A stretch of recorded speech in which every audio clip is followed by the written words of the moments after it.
Merci na bana nyonso ya tokomi wapi bato basepela kolanda biso toko wapo na ekole ezaka biso tokomi wapi ezaka biso même lelo ndenge toza dimanche boye biso repose ezalaka te ntango yo ozobulo okende komela ozobulo okende kosakana avenir alobi bakotuna papa lobi wana omata baavion lelo énergie eza su te eawa liso tobeta lobi wana komata mituka lobi okozonga na velo bakotalisa yo parking ekomika kotalaka bafoto tomilengela en tout cas lelo okenda baprécision naza na 3-4 dossier na kosimba lelo pourquoi nalobaka chaque fois soki naleki napesaka Eliezer Tambwe mwesi ndeko Eliezer kozala leki na ye to kozala kulutu na ye eza kokoma ndeko Eliezer te ye moko ndeko Eliezer ministre président parti politique député national député provincial maza lolendo te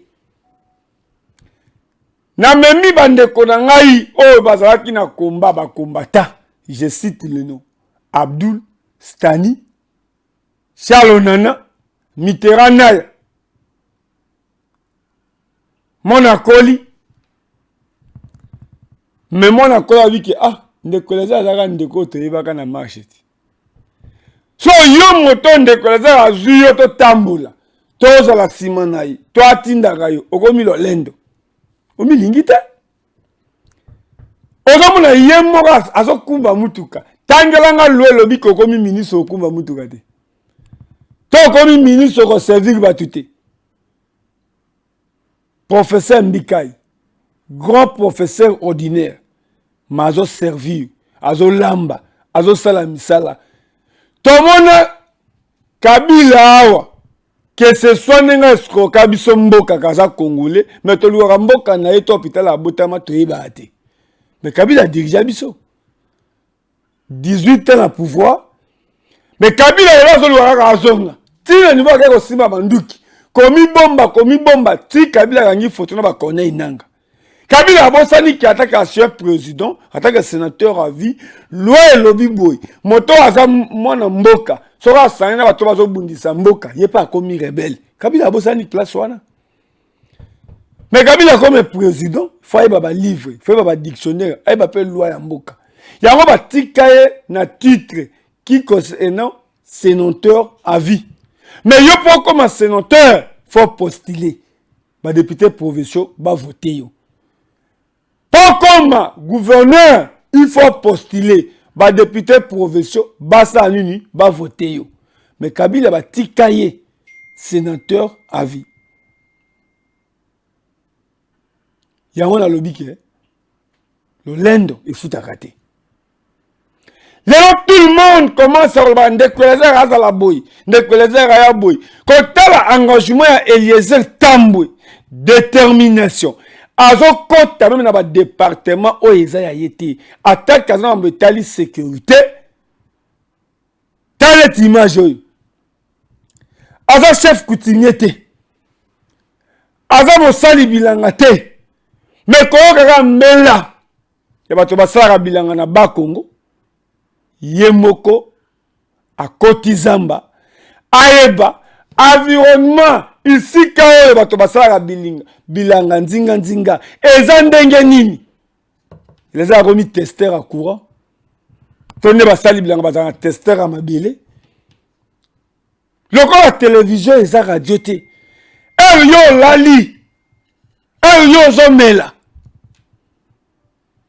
okozala collaborateur na ye mata l'état d'esprit na ye okoki koaccompagner ye te yo soka na kotanga balivre yo soka na kosala saisie mais esengo na ngai je m'appelle l'élève du maître là où se trouve mon maître ngai funa zala po okosanga d'histoire te Fofana etengo mwana mo alati fashion alati veste mais ozomona ngai nazomela mai ya source na kasa na sali kopo ya kasa vodi omela mai na kasa mai kote ezobimela yebani te batiaka tio mai malili ya kindoki so yo ezomela mai ya Régie des Sceaux so ce que tokola na mai oyo faut za la mboka te kozamboka tia moi elenge nazwi kasa nasambeli kutu te mpo naza déjà habitué namoni mbila nalia yango namemi mbila mpe mbala moko tala lolenge totamboli na zamba mpo na koasire bato ya mboka ke wi kimia eza mpo amoni ke ministre ye akoti zamba mais Eliezer Tambo aza élu ya Congo central te Eliezer Tambo aza gouverneur ya Congo central te mais comme il se trouve na gouvernement Mama Soumino Ade Eliezer Tambo alobi qui concerne le ministre intérieur qui concerne le ministre de la défense comme moi je suis là face à la fierté à gouvernement tala image oyo bato bazokamwa komo na ye na bazamba bato bazokoya me ndeko Eliezer na zamba pour vous dire que ba bêtise on a que parce que oza mutetela c'est que diriger ba tetela parce que oza muto bandundu c'est que diriger ba bandundu na oyo Eliezer Tambo azo sala est-ce que ça muyaka est-ce que ça musuku est-ce que ça mumbala mata ke mona kolo lopango mabele zolo kilai tala image amoni bana mona moko nenga la ligne se amoni basinga tuni bango basingo eza nini babino tuna ba panneau solaire mais ba yiba biso yango ye moko matine escalier tanga amoni ba panneau azui responsabilité à ressombrer bango ba batterie mais tanga tali sata mona moko bien te atuni apesi mbongo pona kisi tala image toboyi babar na mboko te mais en tout cas mokonzi mboka babar et du ser bagène babar ezo détruire pour avenir en mboka babar batozo en information te est-ce que cause en ngonga te barekanga makate pour babar ezo détruire biso pe basali masanga oyo bazo contribuer kana koteka masanga ici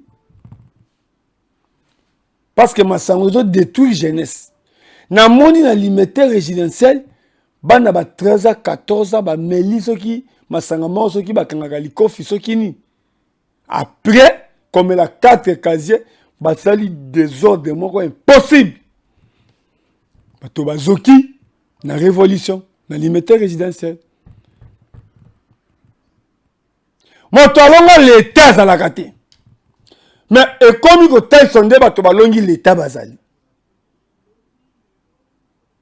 na longwe na ki concerne tourner ya mwana mboka Eliezer na basali bilanga na niveau ya Kasangulu na ekotala réaction ya député national ou a initié motion contre le ministre intérieur pas député moko azoleka na ba média azolobake eza musala oyo peuple congolais etinda ye na assemblée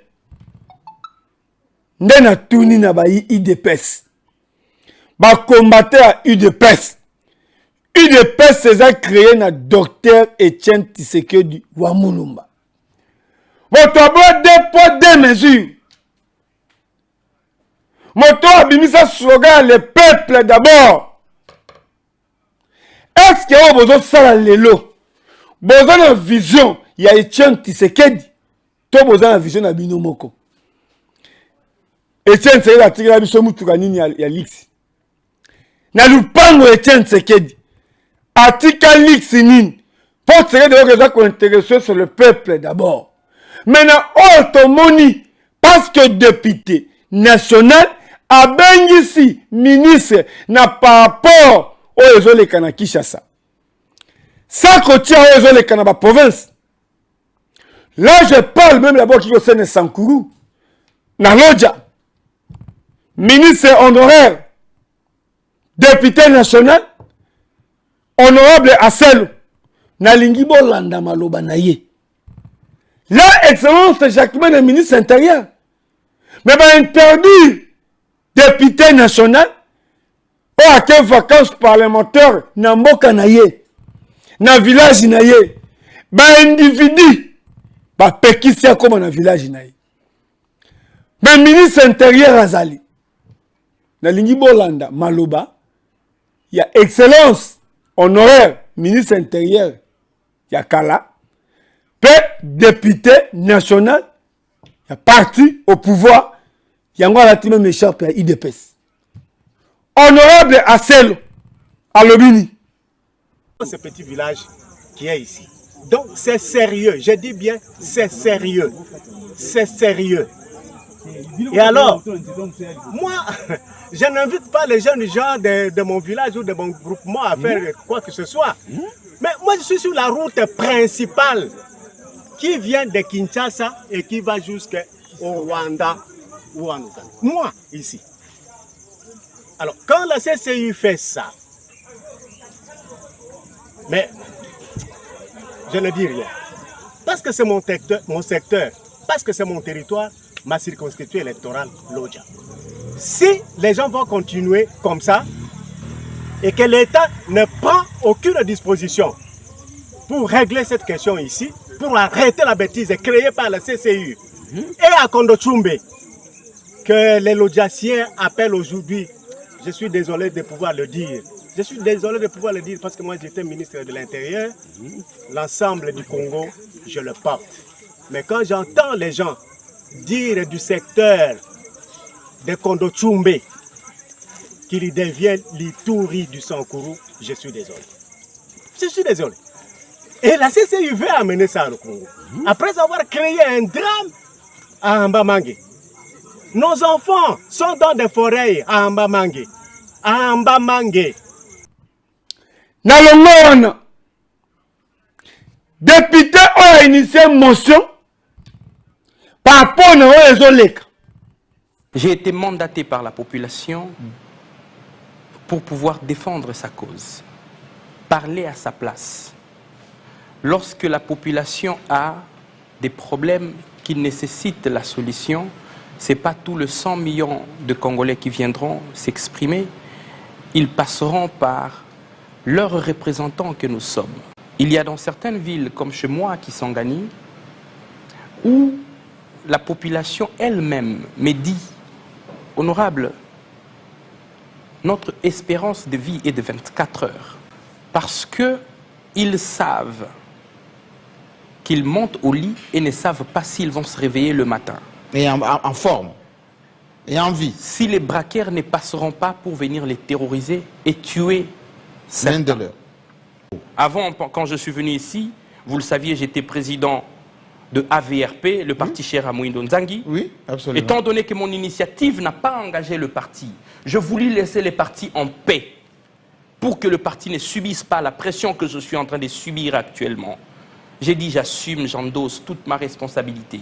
On a tué ma consoeur Dr Nicole, Atiki Bana Mike Mike, orpheline, Atiki Mobali na veuf. Quelle souffrance. Nanyako beaucoup la bana wana. Famille naye va perdre une personne sur qui l'humanité était en train de compter. Mutabanda kiko sunga, munganga. Et ce qui est écœurant, c'est lorsque celui qui est censé protéger Dr Nicole, paix à son âme, vient dans le conseil des ministres dire, ezaba rumeur, braquage, kidnapping, ezako salimate. Certaines personnes sont en train de bluffer. Moi, si vous aviez vu des vidéos par infidélité, qui na boîte à causier te kidnappa qui est. Est-ce qu'il faut généraliser? Le discours d'ouverture de cette session, on parlait beaucoup de contrôle parlementaire. Exactement. Et alors pourquoi vous annoncez les contrôles parlementaires et je serais même très disposé de faire un débat contradictoire avec le premier vice-président Isaac Chilumbaï. Parce que c'est lui qui bloque la procédure. Oui? Ah oui, je le cite. Ah, monsieur le premier vice-président, que j'ai reçu ici d'ailleurs il y a quelques temps. C'est lui qui bloque.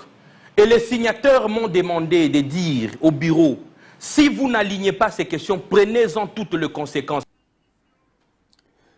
Ce qui Nathalie, na eleko ya Costa Mutamba, Tungunga, ministre la justice, tango bakangi bakuluna, ya quel vers bango ayebisi bango attaque RDC pays laïque bobanda ko sambela nzambe bosenga pardon na mambo bosali bato aya boma carrément policier nda bobanda déjà ko sambela allez bosala prière mbangu monsieur bosambela nzambe mbangu mungongo makasi bosenga bolimbisi na bato nyonso bosala mabe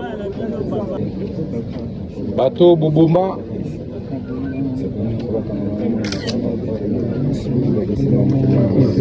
bosenga pe ozosentir ke bazobanga présence ya ministre ya justice luzolo bambi soki ayebanaka parce que ye moko amilakisaki aza ministre ya justice mpe na kozonga mpo Constant Mutamba akoma ministre ntango azalaki na komba le jour oyo avisitaka ambassadeur to ambassade ya France elikaka ndengeni. En tout cas de lire le résumé de votre mémorandum, mais je ne peux pas vous laisser dire une chose pareille. Si vous continuez comme ça, je vais reprendre le chemin inverse et je ne prendrai pas votre mémorandum. Nous ne sommes pas obligés, monsieur le diplomate, oui. Nous ne sommes pas venus vous supplier pour déposer notre mémorandum. J'espère bien. Nous sommes venus non pas pour chercher l'abri ici parce que nous sommes chez nous. Bien sûr. Nous n'avons pas du tout peur de Français. Nous sommes fatigués de votre complicité. Nous sommes fatigués de votre soutien à un régime génocidaire. Le Français n'a eu de cesse à soutenir un pays accidentellement francophone. Vous avez intérêt à faire profil bas. Vous avez lu, devant nous. Est-ce que vous avez lu nos dernières déclarations? Et donc, si vous voulez nous menacer, nous allons mobiliser nos militants, nous allons les appeler encore davantage et nous dormirons ici. La France n'a jamais menacé personne. Et donc, lorsque l'équipe dirigeante de l'opposition républicaine arrive, le minimum, c'est de pouvoir la recevoir. Vous voyez, je suis là. Non, vous nous recevez debout, dehors. Parce que vous n'avez pas, il est de notre droit. Demandé de rendez-vous. Il est de notre droit. Vous n'avez pas demandé de rendez-vous. C'est une manifestation publique. Certes, voilà. Vous n'avez pas demandé de rendez-vous. Et donc, autrement dit, c'est pour ça que je suis venu à votre rencontre pour prendre le mémorandum. Et donc, c'est une déception. Mais au-delà, au-delà de cette déception, nous voudrions vous remettre ces mémorandums et nous espérons vivement qu'il parviendra au destinataire, acquis de droit. En résumé, voici notre mémorandum. Merci, Monsieur le Président. Notre mémorandum se résume en ceci. Notre protestation contre le soutien de la France au gouvernement génocidaire du Rwanda. Tolongona na qui concerne le ministre de la Justice. Na bakuluna. Constant Mutamba tanga koma liboso na bango. Bayoka nchunga. Mais na qui concerne motion o Elia Kisangani. Alobi. Paye moko akangi munoko te, attaque parlementaire. Aleki n'a pas été différent pour expliquer. Alobi est pas naïna Kisangani, ça ne va pas. Mais na Lodja, ça ne va pas. Sans quoi dans ce territoire, mais na Lodja, ça ne va pas. Binomo Bolandi, honorable Assel. Par réaction, il y a des Congolais, na insécurité. Oh, ils ont un siège, il y a une institution. Même un déconnexion dans la poto. À ça les vidéos. Noko États-Unis libata tala nenga do tambola.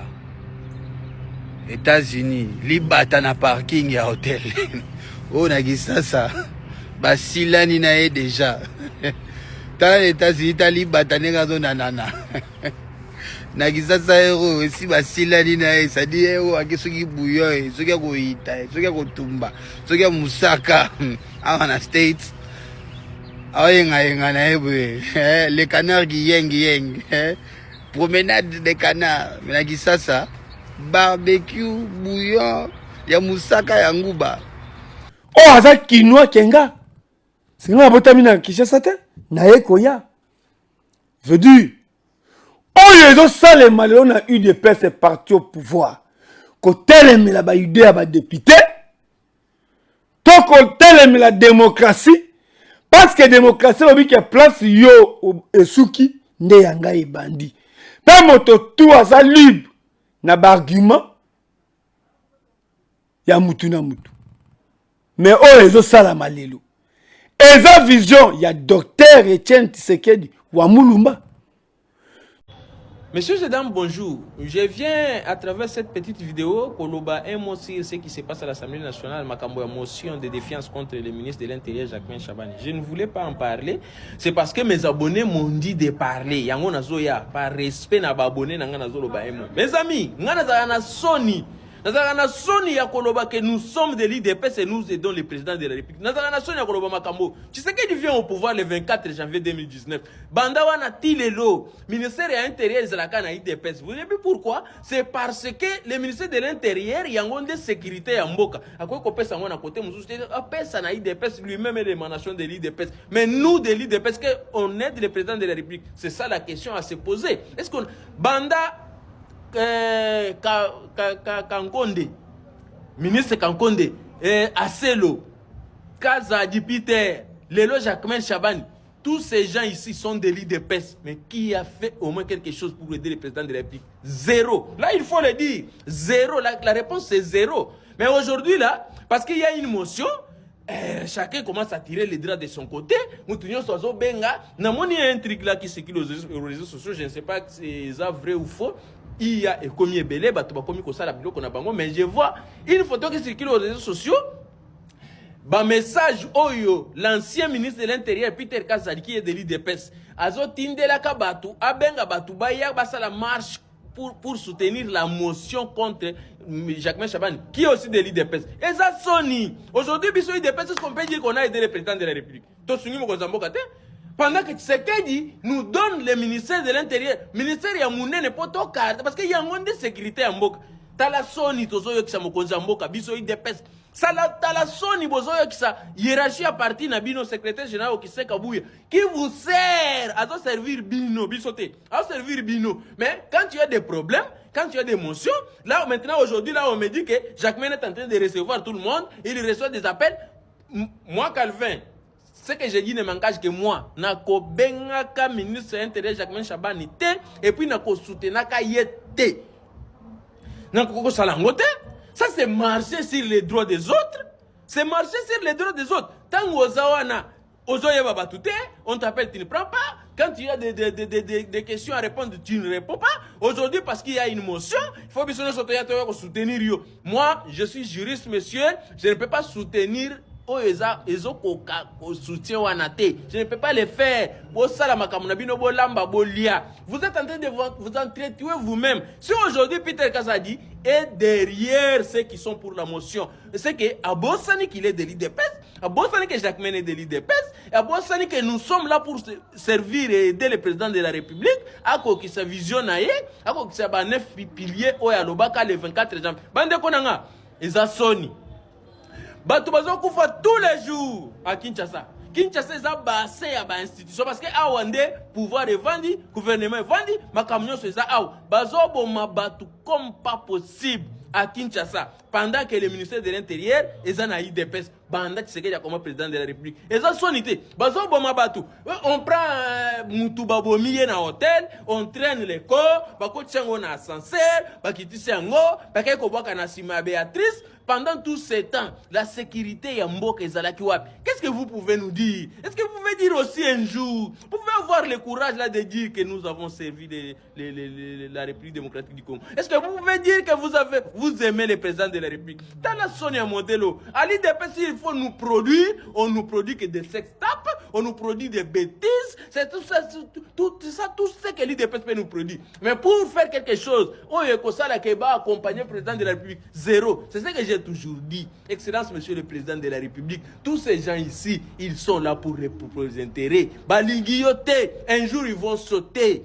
Ba okende ne kabunda kenda, ba kokende. Bazo sunga mokozi mboka te. Et ceux qui sont en train de soutenir biloko wana, ils sont en train de perdre leur temps. Parce que dans mon image, ça n'a pas comme et puis 1000 personnes, il y a 50 000 $. Aujourd'hui, il y a 50 000 $ pour combattre Jacquemain qui est aussi de l'île de Pes. 50 000 $ et outi na mono makamwana 50 000 $ et outi na mono kwa muto l'île de Pes, lui aussi qui était ministre de l'Intérieur, qui n'a rien foutu. Et aujourd'hui là, qu'il faut, mais ça c'est la honte. C'est la bato kufa. J'en parle tous les jours. La commune en Sélé, la commune qui est gérée par l'un de vous de l'île de Pes. Comme un mouroir. Dans le bacango tous les jours. Bibembe bazo boaka un peu partout. C'est le matin que vous allez trouver bakor ya batozo traîner dans comme pas possible. Pendant que vous l'île de Pes, vous avez la sécurité du pays. Omoni, un jour, tokotunana. On sait que bino bossi bozo bambongo na bino, vous êtes prêts à partir, à fuir les pays. Mais nous là qui serons ici, quelles sont les réponses que nous allons donner aux questions? Parce qu'un jour on avait dit à cette population qu'une fois il dépasse au pouvoir, on peut faire quelque chose. Et aujourd'hui, vous pouvez nous aider à faire quelque chose. Vous avez des parcelles de responsabilité. Vous avez gagné la confiance du président de la République. Vous êtes nommé dans la poste à responsabilité et vous soki tiseke de pouvoir oyo lo salema lelo elingaki esalam tiseke di a passé seulement premier ministre masala mbela moto nyonso ayebi kayibelo kwa l'état azongisa parler du peuple etonda lelo UDPS au pouvoir. Est-ce que UDPS les a respectés comme parti au pouvoir?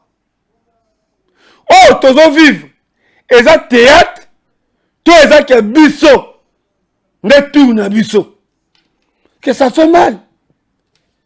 UDPS les a parti ça toutes les tendances. UDPS les a parti ça toutes les tribus. Nini les cas entre professeur Mbata na Ogise Kabuya. Professeur Mbata lobini et c'est ngali cause à la côté ya malam. Ce n'est pas dit qu'au bel qui a besoin d'un président, qui a besoin sur un président. Il faut être à bon côté de l'histoire. Professeur Mbata, Aza Kuya Kuya, professeur Mbata, Aza Moutia 100 jours. Ton professeur Mbata a mérité respect. Ton rôle est à partir au pouvoir. Et Zanini, ko kangango, peut qu'on réfléchisse, peut qu'on luka comment qu'on l'engela pouvoir. Est-ce que le président de la République Azan a besoin, il y a qu'on s'en toujours division, il y a qu'on a qui s'en a battu, car yo, nous sommes un président. Président de la République, le jour où il va proclamer provisoire, tant qu'on a un siège UDPS, avant qu'il y ait Béatrice à Lobani.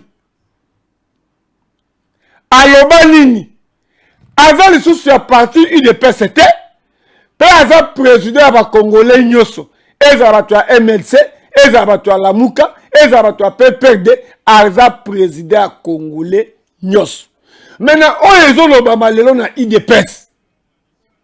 Comme si le président Zakaya Bango, hein. Moi, j'ai respect au professeur Mbata.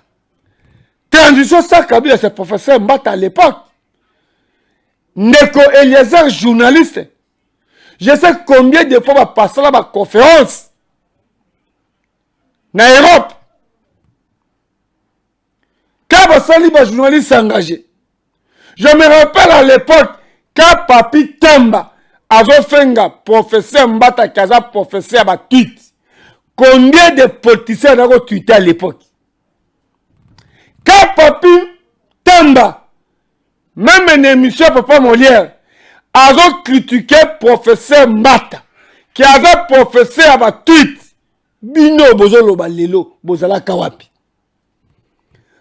On se rappelait à l'époque, quand professeur Mbata a la constitution, Bato Bozolo Balelo Bozala Kata. Cela, je respecte Eliezer Tambi, mon akolo lupang. Moi, mboka vodi. Est-ce que vous avez une image? Yandeko Eliezer na combat na président Félix. Mbote mwana mboka Félix Tshisekedi. Mbote ndeko Eliezer.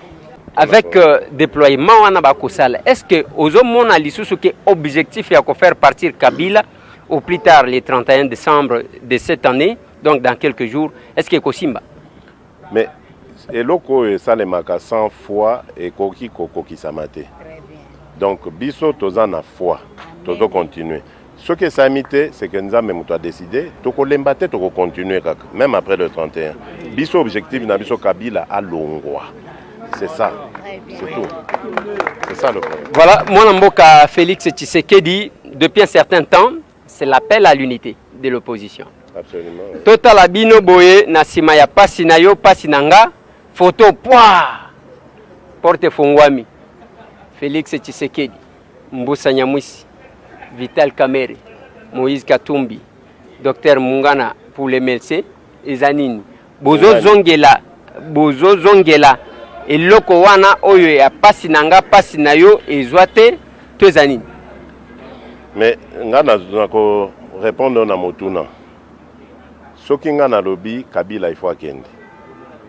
Na okinde ko mususu ya parti mususu Vital Kamerhe to nengo lobby Jean-Jacques Mbungani, Jacques Lungwana, Moïse Katumbi, ba lobby fait la même chose que nga. Bon pourquoi na région?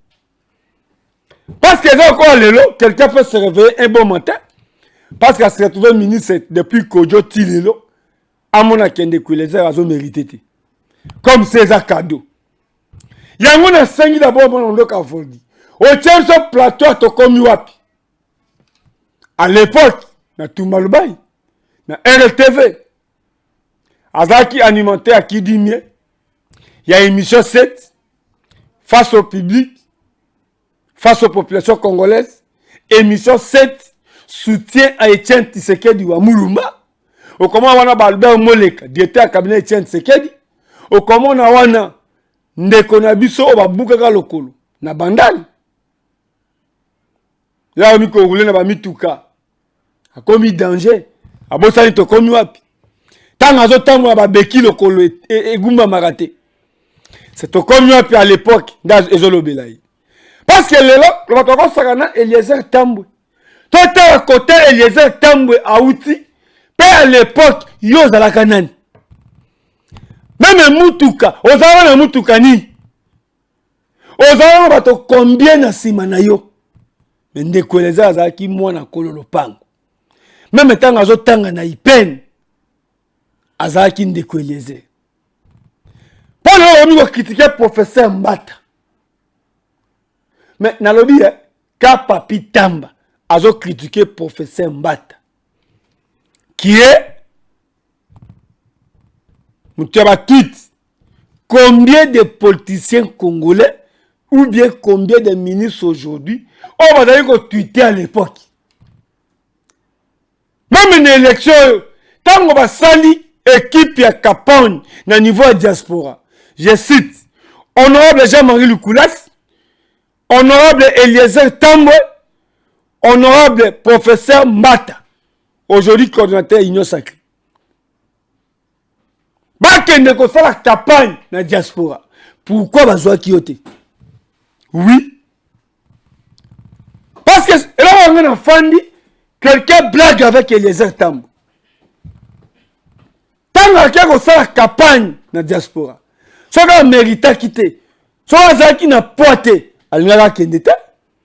Yango bakenda kaye professeur Mbata, Jean-Marie Lukulas. Mais comment on lelo motalinga sakana na batu na cité wana.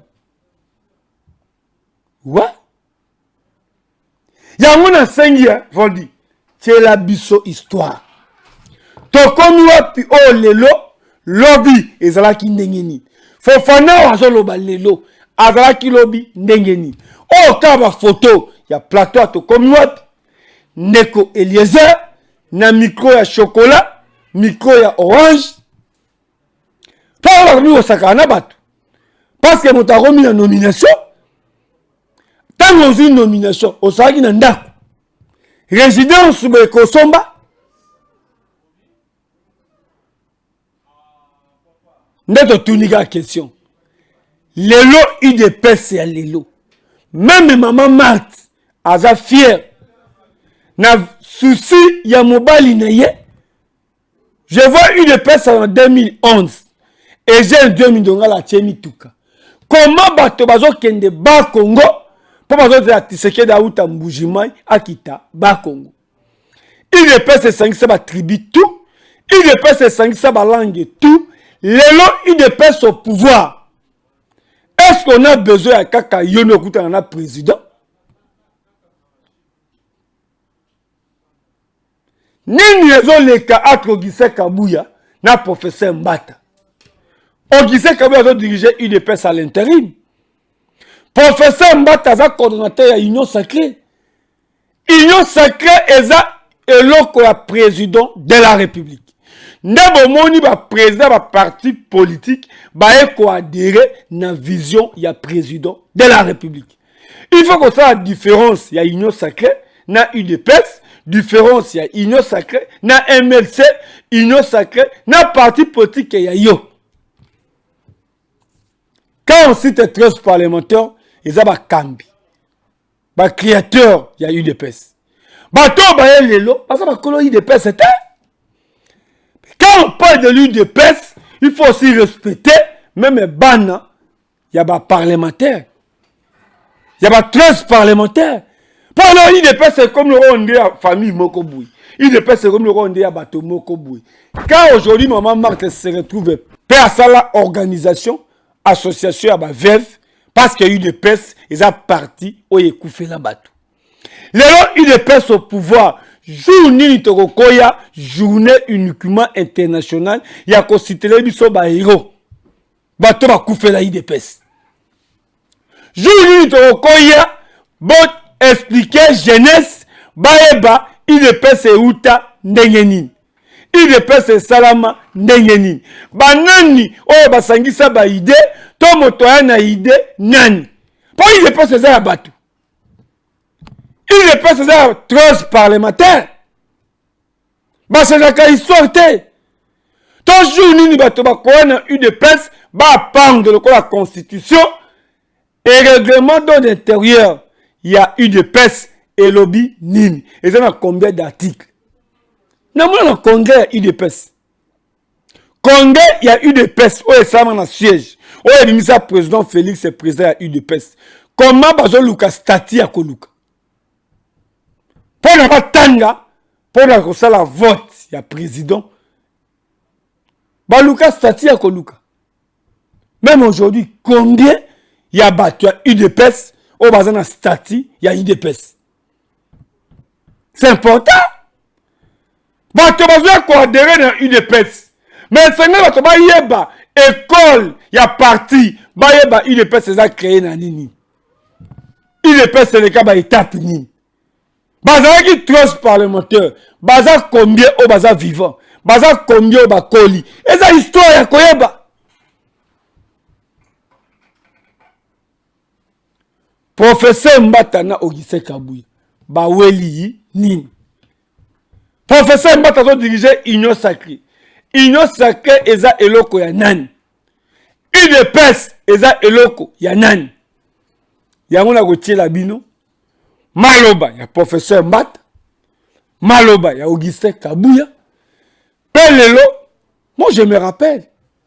Même moi je mérite respect. Quand j'en prends aujourd'hui que honorable Assel né à Énergie le Lodi. Mais au cas où ma casse.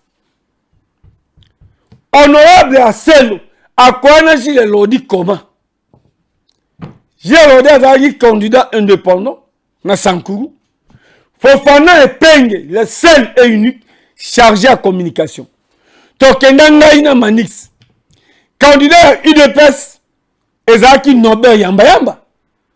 Oh, Ezaki même na Mouete, na premier mandat UDPS.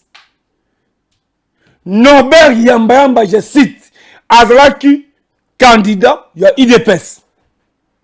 Jules Lodi et Mongo, avocat, candidat indépendant.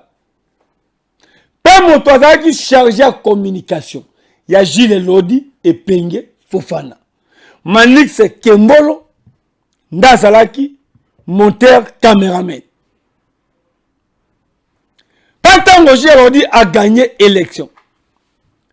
IDPS qui Nobé Ambayamba combien? Même pour quitter le Sambou, pour se retrouver en Boujimai, Nobé Ambayamba déplacé qui n'ingénie. Parce qu'il y a une photo Kosakate. Sankourou se trouve Patrice Semery Lumumba, province Sénaï, non? Il y a premier ministre Samboko.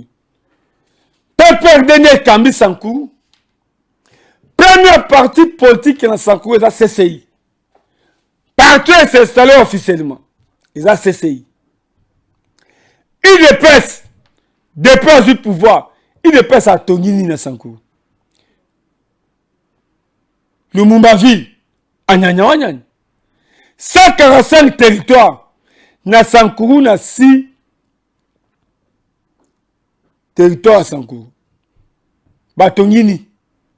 Sankourou est enclavé. Moi, na Sankourou, pas moi, na Makadam, il faut qu'il y ait des Maniema, il faut qu'il y ait des Goma, il faut qu'il y ait des Kananga ou bien Boujimai. Mais à l'époque, Bato Maniema, Bazo Rotanga na Wembonyama. Parce que Wembonyama est chef foulier, direction générale de l'église méthodiste. Université ISP. Oh, le Wembonyama est Ken Maboulou, na érosion. IDPS au pouvoir. Et l'on connaît IDPS et Tongi na Sankourou.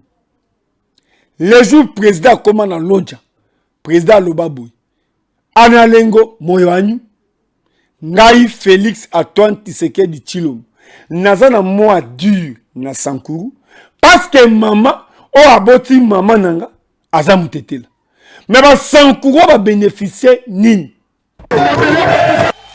Analengo Moyoanyu.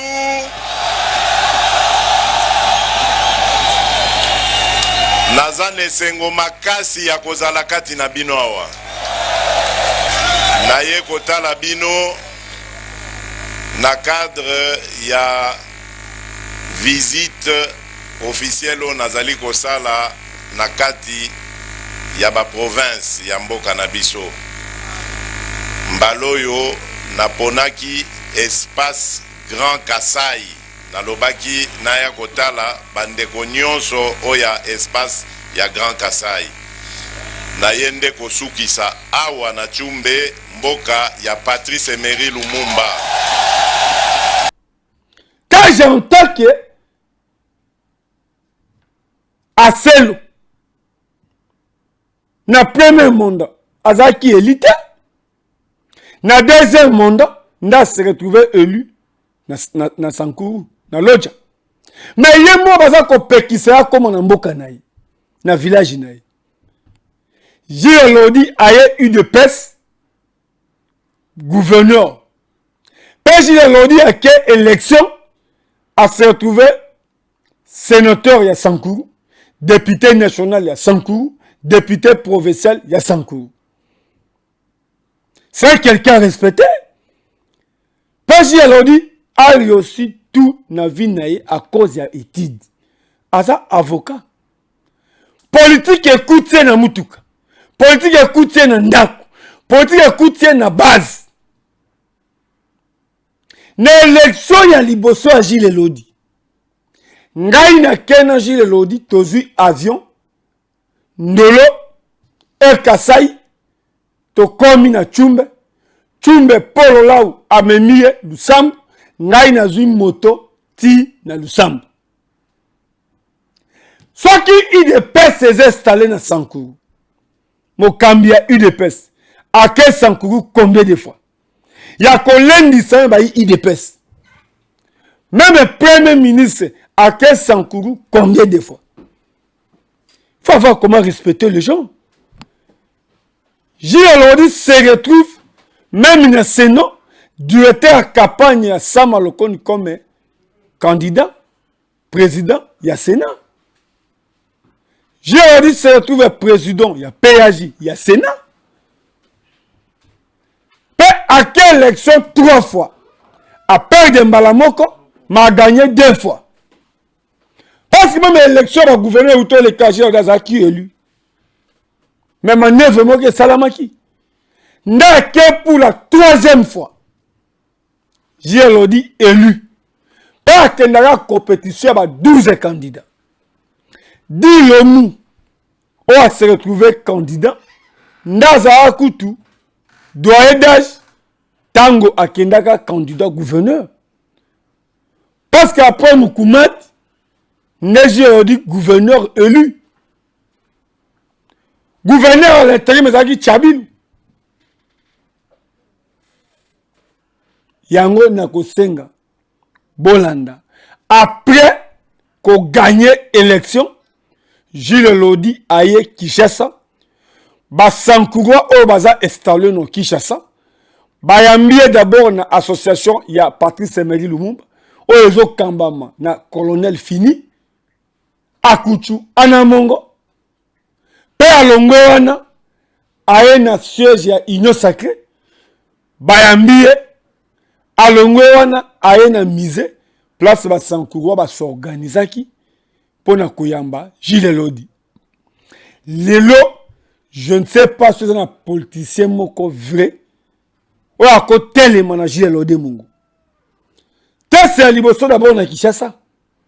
Bazo yamba Gilles Lodi boy. Bon on a Lodja. Bon on a 6 territoires Sankoura. Sankoura za PPRD. Ba parti politique que nyoso PPRD. Lelo il dépasse au pouvoir. Encore la kisa eloko ni na sali na Sankoura. Oh bana Sankoura ba koza fier nango. Moi je pense que c'est bato ba ba ministre lelo. Bato bazo tanga président Félix Mukwantombolo Fati Beto. Bato ba cracher na mémoire Etienne Tshisekedi. Bato ba atana matanga Tshisekedi te. Lelo bo komisi bango ba frère. Mais professeur Mbata, oya bundi Etienne Tshisekedi vivant, ayambi Mbata. Lelo ba Mbata za kuya kuya.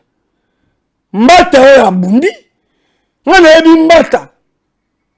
Avant comme député, on a dit professeur Mbata na Belgique, na France, na Canada, na États-Unis. On a dit professeur Mbata, Ndeko Eliezer, azo yambaye. Mbata azo expliquer sur l'article de la Constitution. Naebi Mbata tango bazo critiquer et pas Papi Tamba.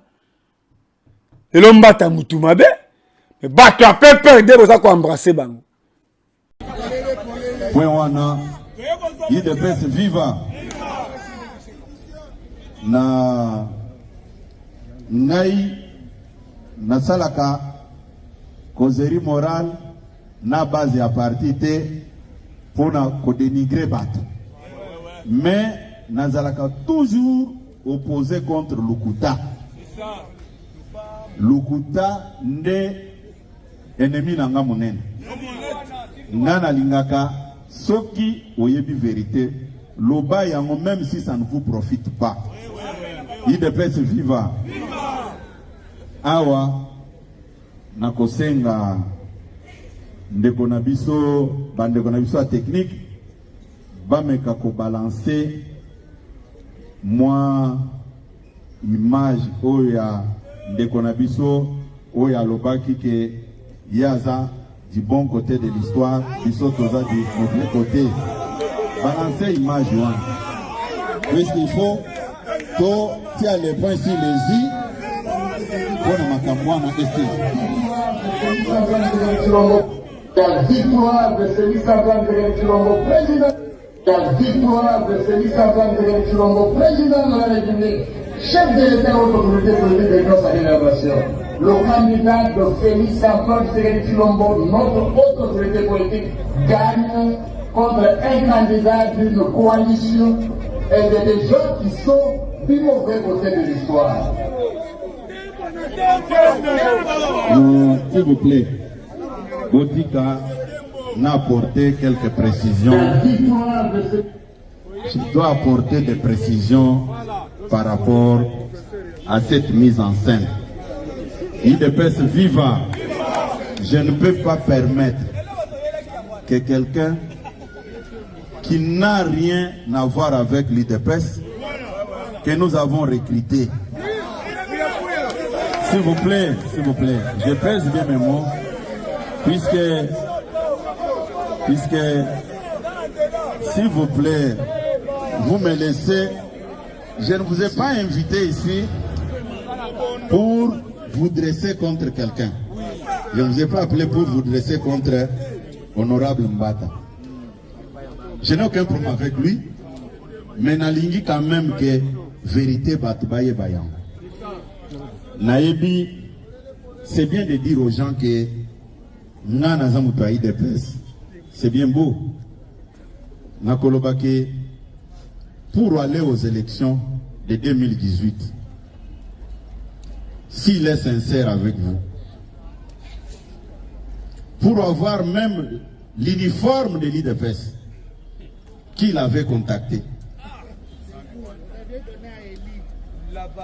Nalobi, j'ai regardé cette sortie médiatique, je me suis dit, ça c'est craché sur le combat d'Étienne Tshisekedi Wambulu Maderès mémoire. On ne peut pas cracher sur tout un combat. Je n'ai aucun problème avec lui. Mais ce qu'il avait dit, c'est vraiment une honte. Je vais vous expliquer du début à la fin. So, Mbata, alobi esengeli kozana konte, ya malamu, ya histoire. Alobi mabe. C'est la victoire de Félix Antoine Tshisekedi Tshilombo, président de la République, chef de l'État et haute autorité politique de l'Union sacrée de la Nation. Le candidat de Félix Antoine Tshisekedi Tshilombo, notre haute autorité politique, gagne contre un candidat d'une coalition et des gens qui sont du mauvais côté de l'histoire. Eh bien, je félicite, il faut féliciter la population de Sangourou, féliciter les députés provinciaux de Sangourou pour avoir choisi le ticket proposé par son excellence Félix Antoine Tshisekedi Tshilombo. Parce que le Sangourou, on l'a toujours dit, c'est la province de Patrice Emery Lumumba. Le Sangourou a connu des personnalités. Mais Tshisekedi Félix, notre président, va faire mieux pour cette province. Le Sangourou, ce n'est pas une province de traîtres. Ce n'est pas une province de traîtres. Ce n'est pas une province de gens qui ne savent pas exprimer leur nationalisme. La province de Lumumba s'érage aujourd'hui derrière Félix Antoine Tshisekedi Tshilombo. Le bon côté de l'histoire, on l'a toujours dit, c'est l'Union sacrée de la Nation. Le bon côté de l'histoire, c'est Félix Antoine Tshisekedi Tshilombo. Et dans le cadre de l'Union sacrée de la Nation, qu'on le sache une fois pour toutes, la haute autorité politique s'exprime à travers le rapporteur, le secrétaire permanent et le porte-parole du président de l'Union sacrée de la Nation. C'est l'unique voix qu'on ne vient pas vous dire non, c'est elle, on m'a dit non. La haute autorité politique, son excellence Félix Antoine Tshisekedi Tshilombo, que je remercie infiniment pour la confiance qu'il m'a faite et qu'il continue à me faire, le chef de l'État, l'Union sacrée de la Nation s'exprime à travers le porte-parole et le secrétaire permanent. Ça ne veut pas dire qu'autant un président, que yoza muta président, non. Président a besoin de battre à Malunga. Moto a sangisela e battu. Moto a représenté na bakushi nyos. Pe, tant on a continué dans siège à l'Union sacrée, j'ai été honoré. Attaque le lèvre du maître. Parce que dans le professeur Mbata, dans la émission en 2013-2014, a Ebi Fofana et Penge, a Simba Miko. Père Azraki Moutou, on a la Kissa Rivière Loubi. Tant on a visité l'école à 145 territoires na Dibeleng. À travers l'image dans la campagne, professeur Mbata Soma Monter a tia na bac ya Rivière Loubi. Il faut qu'on respecte le professeur Mbata. Aza élu, il y a Dibeleng. Élu vrai. Yangope a honora Kinga. Devant l'élu à Sankourou, devant gouverneur, na vice-gouverneur, peut professeur Mbata comme coordonnateur à l'Union sacrée. A Pessinga Mot, pe a Yebinga, nga pe na Yebiye. Merci. Et ça va bien qu'on considère, qu'on reconnaître Moutou. Ngai professeur Mbata a Yebinga. Pour un parcours. Et ça soni qu'on aurait battu, wangana mata Etienne Tshisekedi. Le robo pesi bango ba poste. Mais ça mawa. Pour le voyer, ndelo ba koloba ke Eliezer Azanani. Yango to la sara bisika te uti. tala image oyo ya ndeko Eliezer na président Félix. Yo zalaka wapi? Je dis merci à Gary Wele. Bon retour au pays, grand frère. Gary Wele aza moko ya Fally Ipupa. Soki ndeko Eliezer aza na États-Unis, Gary Wele azalaka toujours na ye. Petango Fally Ipupa star azwaka ba trophée oyo. Ndeko Eliezer asala émission na Fally Ipupa na Hollywood pour Gary Wele azalaki wana. Yango esengeli ngai nazongisa bino ba image. Te Fally le garçon na la télévision te o le kaka pa ya ndeko Eliezer kana Gary Wele. Ba to ndeko Eliezer na respect na ye. Yo na respect na yo na respect ba journaliste belé ya poto ya libanda ya internet ya kati. D'ailleurs ndeko Eliezer alobaka. Na la même mission ndeko Eliezer ozoloba ke médiocrité côté trop na côté ba journaliste côté ba chroniqueur hier to vendaki 5h du matin je me suis levé le long à midi tout ça l'émission bino balé parce que na respect na bino mais vous pensez que ba journaliste nyo surtout ba ola musanga na pongi na yana sana bango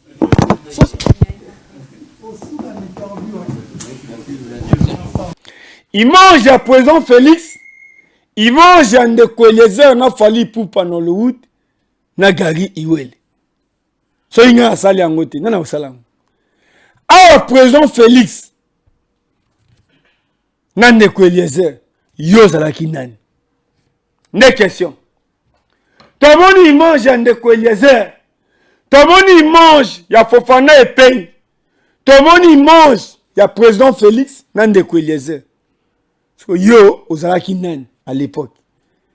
Pour Fofana Epei azawana. Yango professeur Mbat à reconnaître nga. So yo lobi ozalaki nani? Lelo na ozwi osele bisoni. Ndaba kambote. Oh yo komi lelo bato ba bénéficier nini?